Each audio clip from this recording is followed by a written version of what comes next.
duhere kuri iyi nkuru itugezeho mu kanya. Minisiteri y'Ingabo z'u Rwanda iratangaza ko ingabo z'igihugu zaraye zishubije inyuma igitero cyagabwe mu karere ka Bweyeye n'inyeshyamba z'umutwe wa FLN.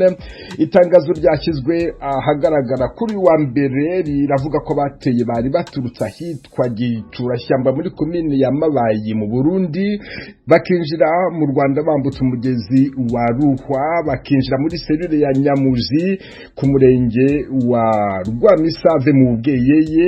Iryo tangazo rivuga ko mu bateye hapfuyemo abantu babiri, hagafatwa n'imbunda ndetse n'imyenda y'ingabo z'u Burundi.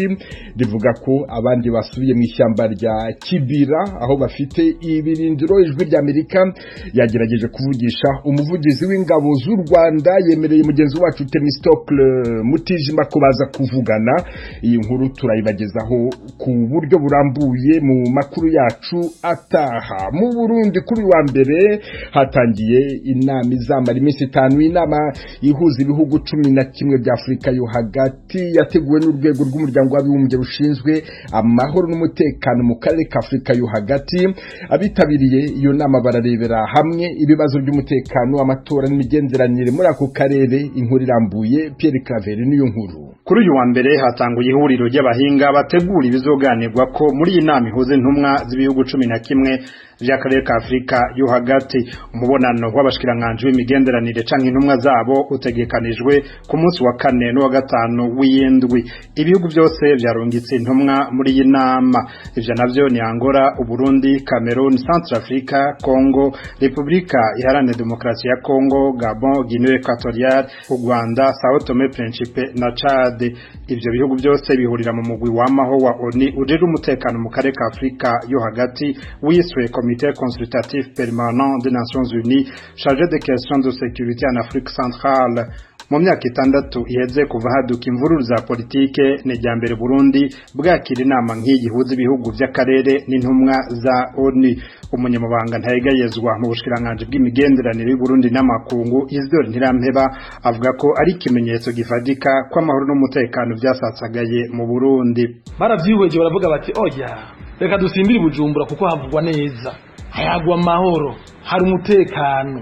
Nikiza coronavirus tugeranije n'ibindi bihugu barashobora kukigwanya, ntabwo ari isibe nkuko tuvyumva hanze. Batereka rero duhurira Bujumbura nta kibahungabanya, basanga ibintu byose birakwiye kuko mutahure yuko bene wacu bavukanyi. Inama nkizi tutari tuziherutse kandi murazi gituma 2015 murano ko hari mu njyane, hari mu biki, mu migumuko. Uno munsi rero kubona inama nk'iyi ikoraniye Bujumbura kuvuga ko hakeye, harabona, hameze neza. Yamara naho biruko hamaze iminsi hibonekeza ibitero by'abantu bitwaje ibigwanisho bakica abantu batari bake. Akarorero n'abantu hafi 30 bishwe mu kiringo c'amezi 2 gusa. Muri ubwo buryo abandi bagategerezwa ku mabarabara yinjira mu gisagara ca Bujumbura. Aha uwo mutegetsi arahumuriza abashitsi ku mutekano ucunzwe bikwiye. Mu bibazo bazoshimikira ko harimo imigenderanire hagati y'ivyo bihugu. Aho Burundi burashima ko iyo nama ibaye buriko buranagura imigenderanire n'u Rwanda. Hagati y'Uburundi n'u Rwanda rero nivyo ntawo bideha, imigenderanire yaratsitaye biturutse ku ngorane zo mu 2015. Mugabo raba uko ibintu biriko biragenda, hariho utwigoro ku mpande zose tukurondera ko ibi bihugu byosubira mu migenderanire myiza. Abashikiranganje bajeje imigenderanire bagahurira Gasenyi Nemba bakabiyagako. Hagere ntivyahereye hajya, nukuvuga ko hariho ibikorwa bibandanya mu ntumbero yuko iyi migenderanire yotosorwa, abarundi n'abanyarwanda tugasubira tugasumiranira, tukabandanya duhana abageni, tukabana nk'ababanyi beza. Ari naco gituma naho coza ku rutonde rw'ibizovugwa mw'iyi nama atamakenga namwe giteye. Ikindi kizoshimikirwa ko ni imvururu zamazaduka inyuma y'amatora muri ivyo bihugu hamwe no kugwaniriza umwasi hamwe. Hariho ibihugu usanga biri mu ngorane, mugabo ingorane z'umutekano mu bisanzwe si umutwaro w'igihugu ku gatwe kacu. Inzu y'umubanyi iri kirasha ntiwoja ngaho ngo twenge ari n'igihe nagwawe ifatwa. Aho honyene kuba kugira ngo nimba hari kibazo kihari tukironderera inyishu kitararinda gukura. Nimba amatora yaragiye araba akabamwe udutosi utunenge abantu bakidoga bakagira gute mu ntwaro rusangi muri demokrasi, uwatsinze n'uwarushijwe bahana ukuboko barakezanya igisigaye hasigaye gutunganya utwo tugorane twohava tuzana icuka kibi inyuma yayo abatsinze bashikira ubutegetsi hama mu kurongora igihugu bakamenya ko batwarira bose tuzobabwira uko iwacu bimeze tuzokumviriza n'abandi mu bindi bihugu ababanyi ngaha muri Republika Iharanira Demokarasi ya Kongo baraherutse mu matora muri Central Africa baraherutse mu matora muri Cameroon harabaye amatora mu Rwanda harimirije amatora bitegekanijwe ko inama igira 51 izo kwitabwa n'ivyegera bine vy'umunyamabanga mukuru wa ONU intumwa z'ubumwe bwa Afrika n'imiryango ihuza ibihugu nk'akarere ka Afrika y'ubuseruko n'ahandi. Pierre Claver Nkuru, Kigali, kubwijwe rya Amerika. Abarundi bahungiye muri Tanzania barinubira ko bahatirwa gusubira mu Burundi. Abayobozi b'inkambi ya Nduta bafashe icyemezo cyo gutema intoki zatewe n'abatahutse, bamwe babibona nk'uburyo bwo kubabuza uburyo kugira ngo nabo biyandikishe batahe. Umunyamakuru w'ijwi rya Amerika James Jovin ari mu nkambi ya Nduta.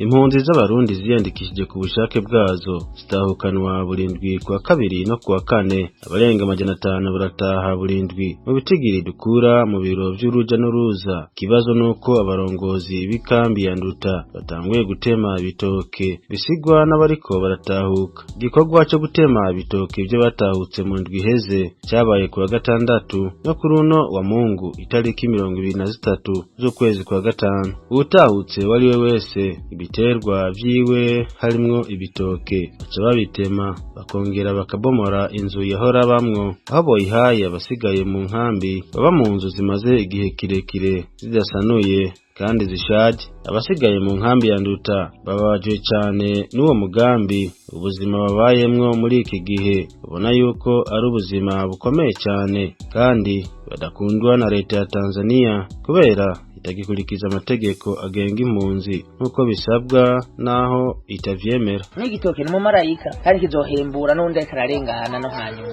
nibisigura bumva kivuga ngo tema irundi kayima ko bitavuga kitemye nyene bati tema nakundi hama nene hire nabo nyene n'uwo babibona muri bo akabona umuntu atemye igitoke nako bari batubwiye nturi mu bigori ntitwabashe ntubirime ko twabihevye ibiharage tukabiheba ibitoke byo bisigara bihagaze rero babona nko kuri impunzi gashitse umuntu ati wewe rero ngaha nturiho nyene baho bari bakuturaba ko turi impunzi bagira kutubomorera kwinze ngo bangeye bateme n'ibitoke bana amasoko yose barugaye ntitugira aho twirukira naho tuja nk'ubu mbere ko ndabona bamenga ni intambara ega nkundi ko turahunguka ahubwo tiko turahunga ubugira kangahe dusubira iyo twaje tu kuko hano ho mbona hakaze cyane gusumba niyo twaje tu kuri basa cyari kwire bakaraba nyene n'icyo ko dufasha kubari ku nzego zo hejuru ko gutaha ho hataha ugomba udashaka nawe ataragera gutaha arabari gumye ngaha nawe hageze ko hataha kabyiyumviye agenda kiyandikisha gataha rero sinzi abari hejuru bazodufasha. Naho impunzi z'abarundi zitakamba minsi yose yuko zihohoterwa mu ntumbero yo kwirukanwa ku nguvu, ariko leta ya Tanzania yoyo irabihakana. Mushikiranganje w'intwaro yo hagati mu gihugu ca Tanzania George Simbachawene ari nawe ajejwe impunzi mu gihugu mu ndwi heze yaritabiriye inama yabereye mu gihugu cy'u Burundi ku kibazo yuko leta ihohotera impunzi kugira zitahe ku bwinshi. Yarabihakanye ahubwo yifuza yuko impunzi zisigaye muri Tanzania zotahukanwa zose. Suluhisho la kudumu ni mtu kurudi nyumbani kwao kama inawezekana. Umuti urama n'umuntu gusubira mu gihugu ciwe bishobotse, cibure kuja mu gihugu cy'ubugira gatatu. None mubona ico gihugu kigira gatatu ari ikihe kuri isi y'iki gihe? Icifuzo canje nuko impunzi zose zizokwemera gusubira mu gihugu c'amavuko. Igihugu ca Tanzania abarundi n'inshuti zacu nitwobirukana, ariko turabinginze batahe mu mahoro. Hatuwezi kuwafukuza, lakini tunawashauri warejee kwao kwa sababu wanakosa haki za msingi za maendeleo yao na vizazi vyao. Impunzi z'abarundi zahungiye mu gihugu ca Tanzania zatanguye gufatirwa ibihano kugira ngo zitahe kuva mu mwaka w'ibihumbi 2018 aho zafungirwa amasoko rusangi yahora zihuza n'abaturanyi bazo, kudasohoka ikambi kuja gushaka ibiribwa bakabukanya, kubuzwa kurima udusambu duto duto mu nkambi no kudatunga ibitungwa bitandukanye byahora bibafasha mu buzima bwo mu buhungiro. Kuva mu nkambi ya Nduta iri mu gihugu ca Tanzania, James Jovini kubwijwi rya Amerika.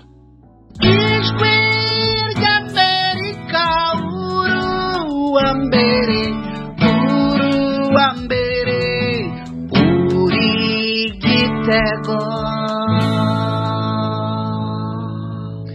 Mukomeje kumva radio ijwi ry'Amerika ivugira Washington DC mu Kirundi n'Ikinyarwanda.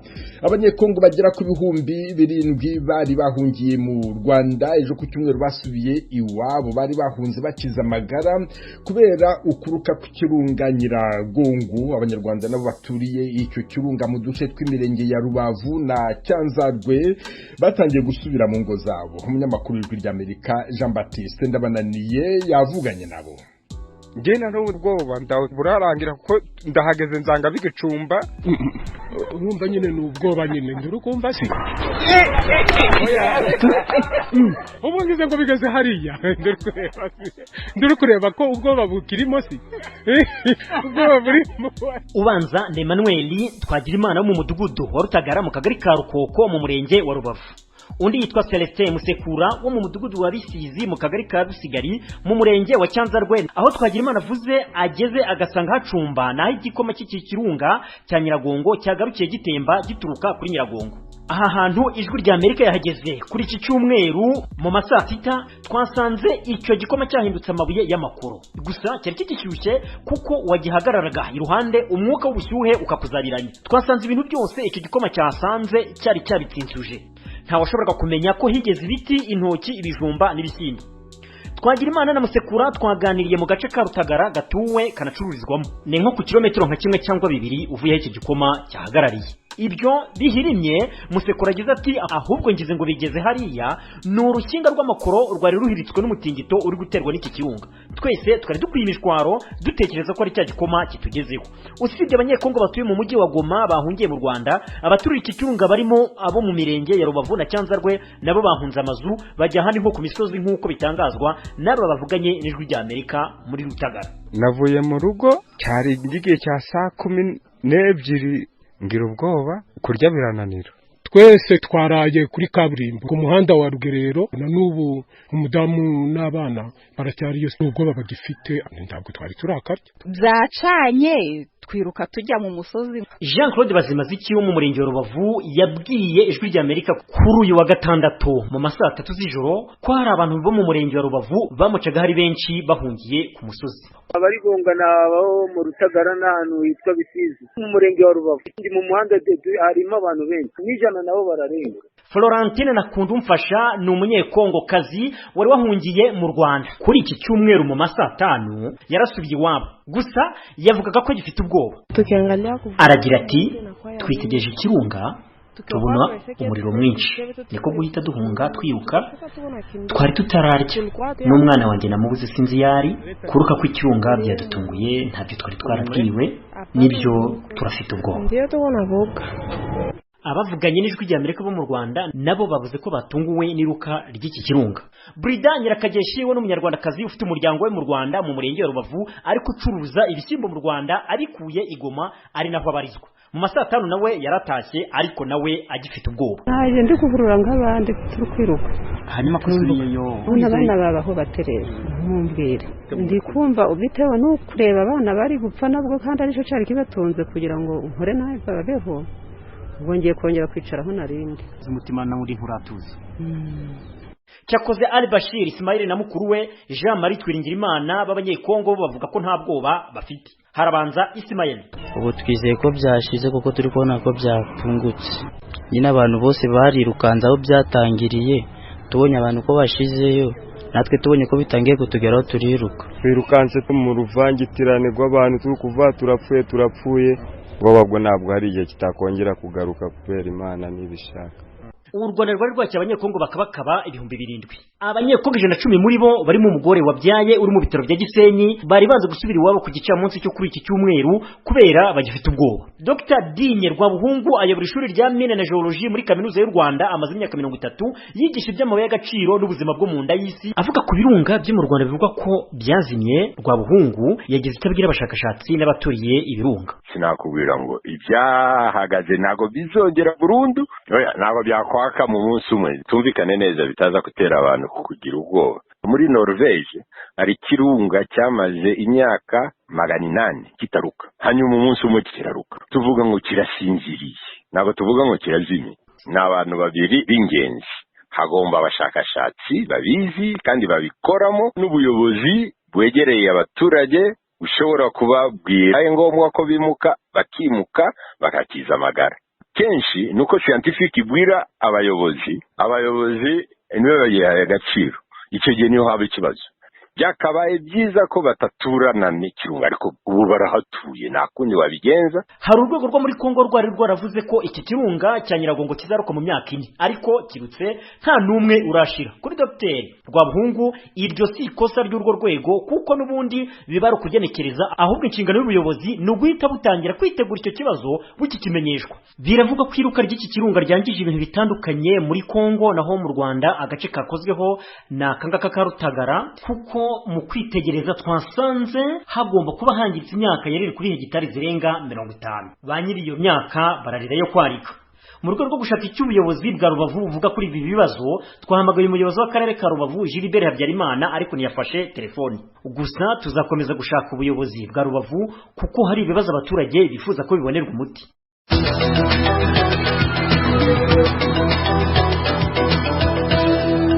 Washington, ijwi rya Amerika.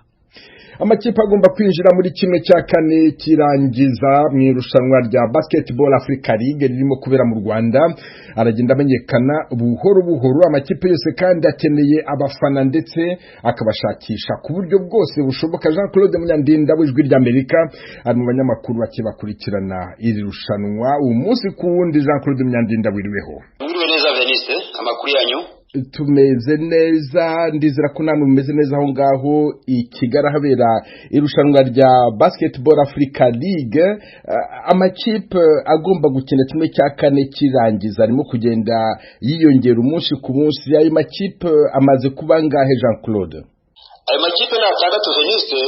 Ayo ngayo ni Patriot Basketball Club yo mu Rwanda, hari US Monastir yo muri Tunisia, Petro de Rwanda yo muri Angola, hari AS ari muri Maroc, akabaza Zamalek mu Misiri, tutibagiwe Ferroviario yo muri Mozambique. Ngayo rero amakipe atandatu, uyu munsi akaza kumenyekana andi abiri yongera kuri ayo ngayo, akaba yose hamwe 8. Muri ayo makipe harimo yatangiye kwishakira abafana mu Banyarwanda, kabone nubwo yaturutse mu bihugu by'amahanga. Byifashe bite Jean Claude?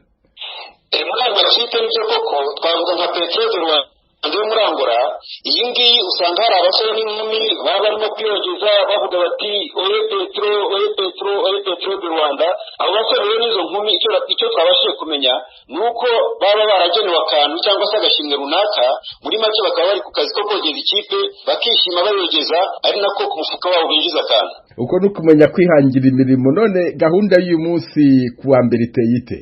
Uyu munsi kuwa mbere rero hari umukino umwe rukumbi Zamalek mu Misiri na Groupement Sportif de Petrolier muri Algeria, aho ngaho ni mu itsinda rya gatatu. Icyo twababwira kandi nuko uyu mukino wagombaga kuba warabaye kuwa gatatu w'icyumweru gishize uza gusubikwa, ubwo rero uraza kuba mu masaa 1:30 z'ijoro niho uza kuba utangiye hano i Kigali. Ni nawe uza gusoza imikino y'amajonjora mu matsinda kugira ngo habone hakurikireho kimwe cya kane kirangiza. None tubwire muri make umwuka uri aho ngaho mu gihe hitegurwa itangira ry'imikino ya kimwe cya kane kirangiza. Umwuka ni mwiza Veniste, twavuga ko mu by'ukuri abakunzi ba basketball baranezerewe, barareba imikino ishimishije. Ikindi kandi bari no mu birori, harajyamo muzika, bakabyina, bagaceza. Mbese muri make twavuga ko nta rungu. Ni nayo mpamvu Veniste naboneraho nka gusaba ngufate nibura amasegonda make cyane usogongeza abakunzi bacu ku ndirimbo yubahiriza iri rushanwa rya BAL. Iyo ndirimbo nta yindi, ni indirimbo yitwa Game On yahimbwe n'umuhanzi w'umunyarwanda Bruce Melody afatanyije n'umuririmbyi w'umunyasenegal Deep Dundu. Reka twumve iyo ndirimbo ya Bruce Melody. Jean Claude Munyandinda ndagushimye cyane kandi ugira umunsi mwiza. Murakoze cyane Veniste, namwe ugira umunsi mwiza.